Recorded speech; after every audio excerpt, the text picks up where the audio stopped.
Okay guys, so here's the project we're working on. So we're in, so there's the house through the trees, bit of a trail back here, and then Welcome to the well house. This is the well house. So in here we have our pump, pressure tank. So this line goes to the house, and then our well. And this well has about 7 feet of water in the bottom of it. I forget what the measurement was. We measured the depth of the well entirely and then where the water level was. But I think the top of the water is roughly like 20 feet down there. So probably almost a 30-foot deep well, I guess. And it was running for a couple of days. And even after a couple of days checking the water level, we haven't really seen much of a difference at all. Static water level is maintaining. So Yeah. right now the water table is low. Yeah, and that was a question we had that we couldn't really get an answer to, was the replenish rate of the water, like how quickly it burned off before it came back. Seems to be doing good right now. Yeah. Like you can tell by the iron on the culvert that goes down that in the springtime there's probably like an extra 16 feet of water, just based off of like surface water flow or whatever that's coming into the bottom of the aquifer. Yeah. But as it sits right now, we've got lots of static water. The table is maintaining. So the problem we had when we first got here, well, first it wasn't primed, nothing was turned on, so we primed it, got the thing running. This is our inlet. So what you have there is 1-inch PVC pipe. Goes down in the bottom of that pipe. There's a foot valve. It basically acts as a check valve. So as it's sucking water up, it can't go back down. On the top of this pipe, we have a little valve. Sorry, this one. We have a little valve for priming it, and then your outlet to the jet pump. Yeah, so that goes into right here. We just moved it over there out of the way for this project. So the problem we were having is this plastic PVC piece goes in here. And then you just put your PVC cement in there, attach it to that.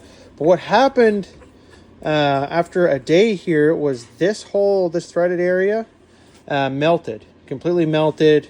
This was separated. We'll probably put some pictures in the video, maybe not. But this whole area right here was separated, so it's sucking air. And so when this melted, or why this melted, we believe was because this got hot. Because then we replaced this piece. And then within like 2 hours. Yeah, maybe 2 hours worth of water. And then this heated up again and melted it. So went to the College of YouTube and read some forums online. And basically what we discovered was, or what we're thinking is going on, we needed a gauge. There's nowhere there's no pressure gauge. Yeah, there's no way to know what kind of pressure we're building here. So what we've got is... I just cut that now because we're going to replace everything you're looking at here. But so this is your pressure switch. Your pressure switch cuts in at 30 pounds. So when there's when there's 30 pounds in this whole system, your pump will kick in, and then it'll build the pressure back up to 50 pounds and then cut out. But what we found yesterday was this pump never did ever stop. So what we're thinking is, we need a gauge to confirm, but what we're thinking is maybe there's an issue with the setting. So we'll pull this cover off. The power is shut off to this right now. So you can adjust that little spring right there, and adjusting that spring will adjust the pressure. So we're going to set this up right now. We're going to redo. It should be set to 3050, like based off of the requirements of the well and the pressure tank. It should be set to 3050. Yeah. We're not sure what it's been set to right now. No idea. So we're going to check. No gauges. We're going to check the air pressure that's in the Wellright tank. It's supposed to be pre-charged at 38 psi, so we'll check that with a tire gauge, and we'll repressurize it with an air compressor if we need to.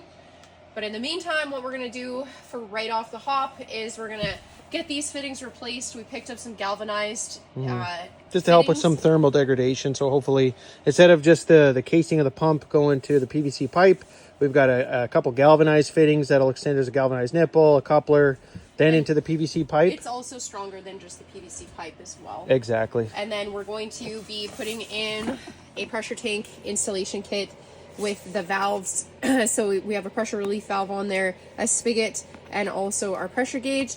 And these little kits are worth their weight in gold because $115 for all this I stuff, used to guys. work kind of at like a farm and ranch supply store, and these little puppies alone are worth like $50. Yeah. So just to have a backup And one if we do that's need that it. pressure switch. So So if that one's failed over here, we're thinking it's just adjustment Yeah. because it's a newer pump. But if it's failed, then we've got another one. So we've got everything we need in our little kit.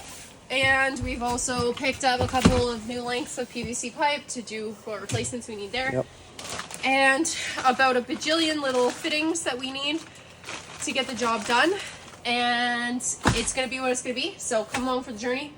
Super grateful for our local hardware store. Yeah. We stopped at this morning. They were really great to deal with and helped us out with the fittings that we needed. Shout out to Castle. Shout out to Castle. Yep. They had everything except for one fitting. Yep. They were just out of stock, so we went to another hardware store and picked that up. Perfect. And so we're ready to rock and roll. So we'll get you guys set up somewhere in here. Well, we'll film bits and pieces as we go along here, but yeah, we'll check back definitely once it's completed and show you it working and running. Fingers crossed. Fingers crossed. All right, so we got the T on the pressure tank. We've got the old stuff removed, and Jamie's just fixing up. So we got that on there now, galvanized for the inlet, which we'll attach to that eventually. And we've got more fittings to go on, and just a little update. Yeah, here we are. You checked the pressure on the tank. Yeah, tank's 40 psi right now, so the tank is full of pressure. That is not a problem. So we are just reinstalling a reducer into the top of the jet pump. So Spence is just working on taping that up right now with a piece of PEX. That's going to go into a 90-degree elbow that will come off of the T from the water well pump. And for any of my girlies back east that are in the water and sewer department, please give us forgiveness. We're not super chlorinating anything here. We're not drinking the water. We're going to shock the well after Spence goes back to work. We don't want to shock the well today because we're going to be pulling water to mix concrete, and I don't want the chlorine to be affecting any of the concrete set. So I promise we will do the bacteria thing later, but for right now we just need running water, right? That's right. So we're just gonna get this puppy all snugged up. My super plumber here. Not a plumber, guys. Not a plumber by trade. Not a plumber. Not a plumber by Just a trade. doer. Not a mechanic by trade. Just a doer. Just a doer. But he always figures it out. Something broke on the vehicles, he's got it. Something broke on the water system, he's got it.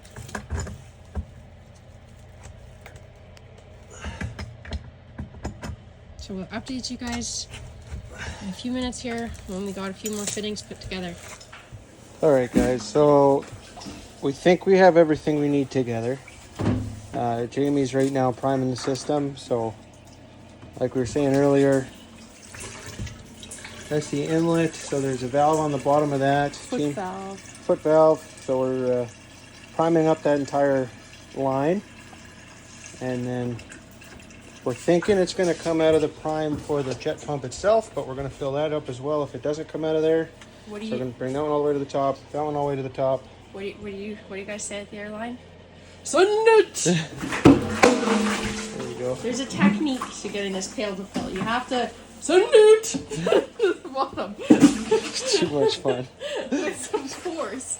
Otherwise, she doesn't get no water in her. She just floats on the top of the surface. So we're going to prime this up, and then when we go to fire it up, we'll come back, and hopefully there's no leaks, but you guys are going to witness with us once we kick it in. If there are leaks, we'll find them right away. There was nothing.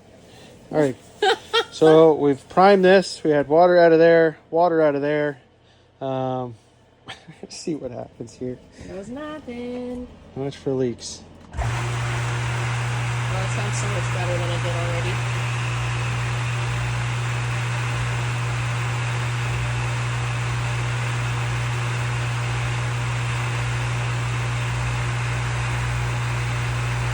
Maybe grab another pail of water.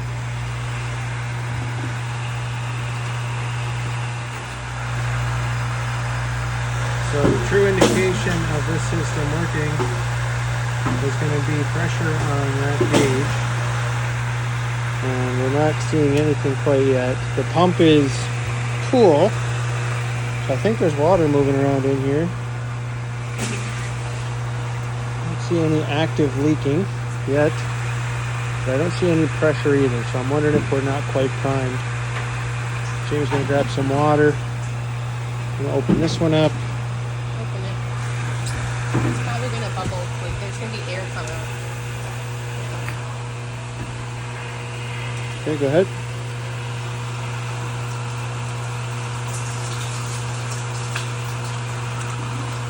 Just leave it open and I'll just keep filling it until it starts to...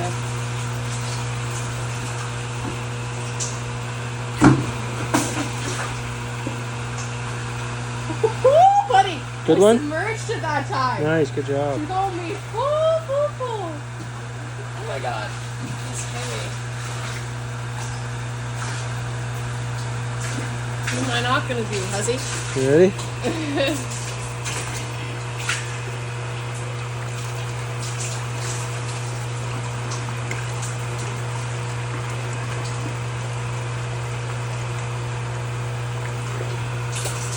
It needs to bleed the air out.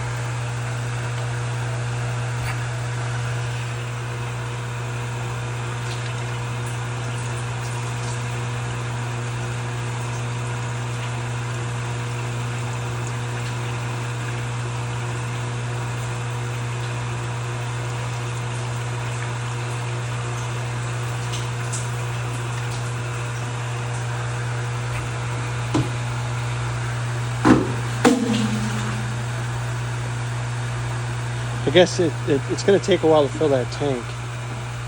So maybe that's what it's doing right I'm just now. really curious if we do this. Hold on, don't do that one. Use the other one. Oh. I think we just caught prime, maybe? Alright, guys. I think we are cooking. With gas? No, with water. So it took us some time to figure out what was going on. While we primed it, we had water come out of the top of this guy and out of the pump, closed it, fired it up, and still nothing was happening. So then we opened this up again, and there was no water. And then it took about a half a pail of water to fill that one. Well, maybe, I don't know, a liter to fill this one again. So we did that for about 15 minutes, thinking, like, where's this water going? And we're like, you know what, let's pull this foot valve out and inspect the foot valve. So we pulled it out. It looked fine, but we pulled it apart, cleaned it up. Basically, all it is a spring and a plunger. We probably should have filmed that for you guys, but all it really is a spring and a plunger. It's a very simple, basic check valve. Clean that up, put it back in, and then primed it again, leaving this valve open. We filled the downpipe with water. We had water sitting up here. Filled this. This had water coming out of it. So close that again, fired up the pump instantly up to 40 pounds on the gauge, and then the pump kicked in. It went up to, well, it was almost up to 55, 56 PSI. So we adjusted, let me show you here, sorry. So in the side of here is an adjustment. So that big spring right there is your adjustment. One full spin, so backing off that screw by one full spin equals about 2 to 3 PSI. So we backed it off roughly 2 full spins. And you can see now we're down to about 51 PSI is where it's kicking out right now. So we're just gonna monitor this for the rest of the day. See how it works. We've already filled up, you can kind of see the valve going to the house is now open. So we have pressure in the house. Our pressure tank is full, and we are happy campers. And we just got confirmation from the lawyers that all the paperwork is done. Nice. And money is moving around as it should be from the sale of our house. It's been Finally. a long journey. Yeah. It was supposed to happen on Friday, but there's just been like delay after delay after delay. And apparently, if it's past a certain time in the afternoon, they're not allowed to send wire transfers or whatever. Oh, so who knew? So we've been patiently waiting for all of that to be done and over with so that it just kind of feels like a solid kiss goodbye to the past. Yep, that's done. Welcome to the future. Woo-hoo! So really thankful that there was no bigger, kind of more expensive issues with this. Like, it's been a kind of hectic few days with getting parts lots of and little everything. things, like little nothing. Things, like, we knew buying a foreclosure, there's going to be lots of. I'm just gonna head over here and show you guys some. But there's going to be lots of headaches. The property had been vacant for just over a year, eh? Almost 2 years.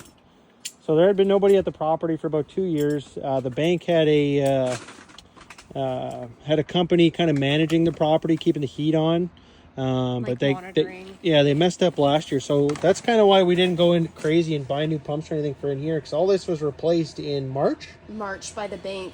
Because they made a mistake the first year and didn't shut anything off. So the water here was just sitting stagnant, and I don't know if they had a leak or whatever, but it ended up freezing, broke the pump, broke the pressure tank. So this is all brand new equipment in here. We just think that maybe perhaps the plumber didn't install something correctly. Local plumbers, I tell you. Local plumbers, man. So, well, you guys saw before, but like we reinstalled all of this, like T-fitting off of here. So it's done properly, how it should be done. Roughly properly. Well, okay, it's more proper than how it was done before. For sure.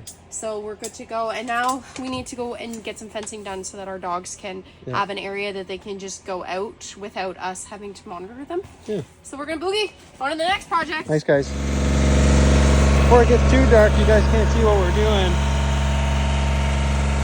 We're creating a dog run. So the property has perimeter fencing with barbed wire.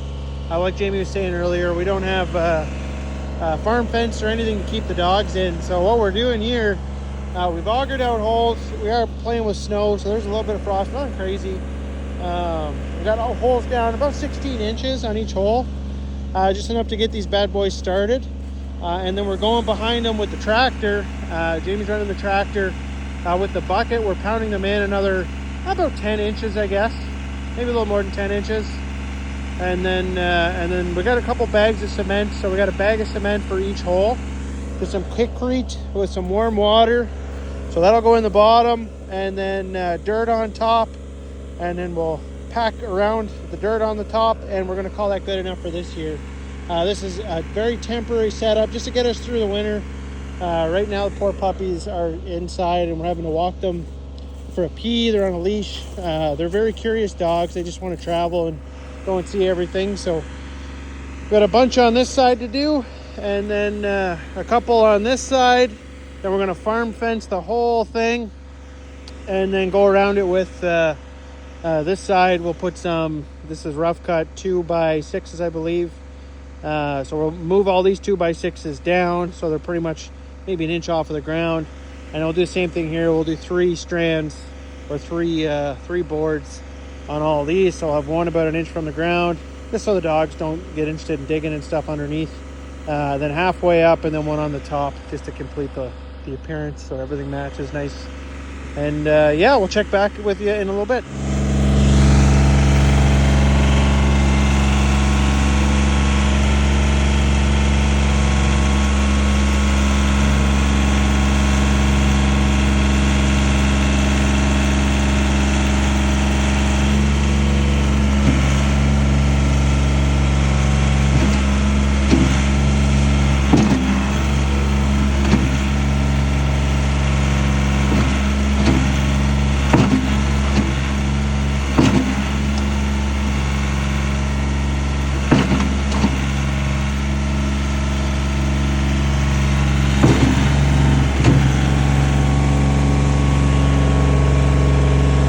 Up just a bit. Okay, down slowly. Calm it down. Looks good. Yep.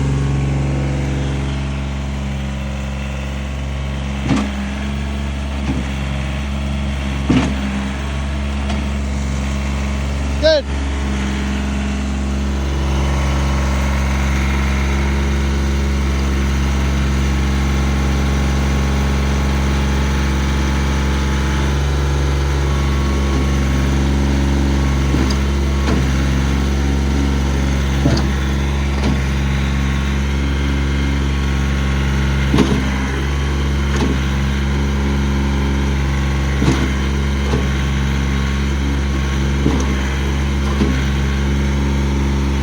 That's good.